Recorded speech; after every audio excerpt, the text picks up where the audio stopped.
Ang mabuting balita mula sa langit sa araw na ito. Aleluya, aleluya! Ang tao ay nabubuhay sa salita ng may kapal na pagkaing kanyang bigay. Aleluya, aleluya!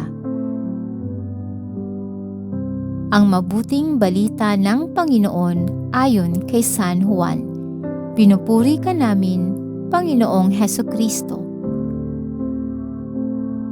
Noong panahong iyon, tumawid si Jesus sa ibayo ng lawa ng Galilea na tinatawag ding lawa ng Tiberias.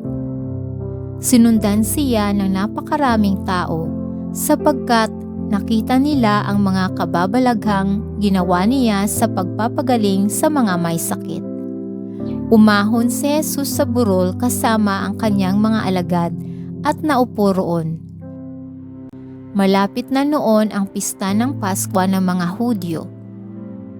Tumanaw si Jesus at nakita niyang dumarating ang napakaraming tao.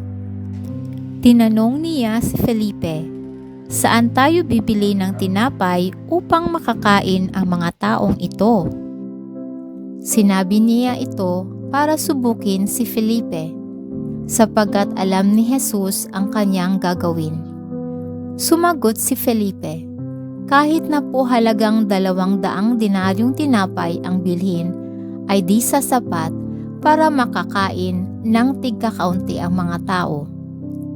Sinabi ng isa sa kanyang mga alagad, si Andres na kapatid ni Simon Pedro, "Mayroon po ritong isang batang lalaki na may dalang 5 tinapay na sebada at 2 isda. Ngunit gaano na ito sa ganyang karaming tao?" "Paupuin ninyo sila," wika ni Jesus. Madamos sa lugar na yaon. Umupo ang lahat. Humigit kumulang sa 5,000 ang mga lalaki.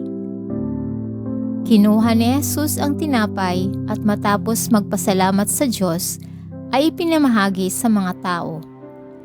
Gayon din ang ginawa niya sa isda. Binigyan ang lahat hanggat sa gusto nila. At nang makakain na sila, sinabi niya sa mga alagad, "Tipunin ninyo ang lumabis para hindi masayang." Gayon nga ang ginawa nila, at nakapuno sila ng 12 bakol.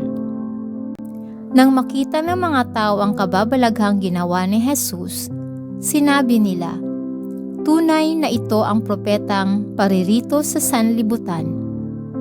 Nahalata ni Jesus na lalapit ang mga tao at pilit siyang kukunin upang gawing hari, kaya muli siyang umalis na mag-isa patungo sa kaburulan. Ito ang mabuting balita ng ating kaligtasan. Papuri sa Diyos.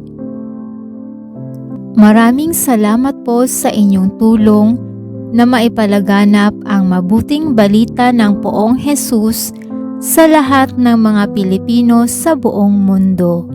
Pagpalain nawa tayong lahat.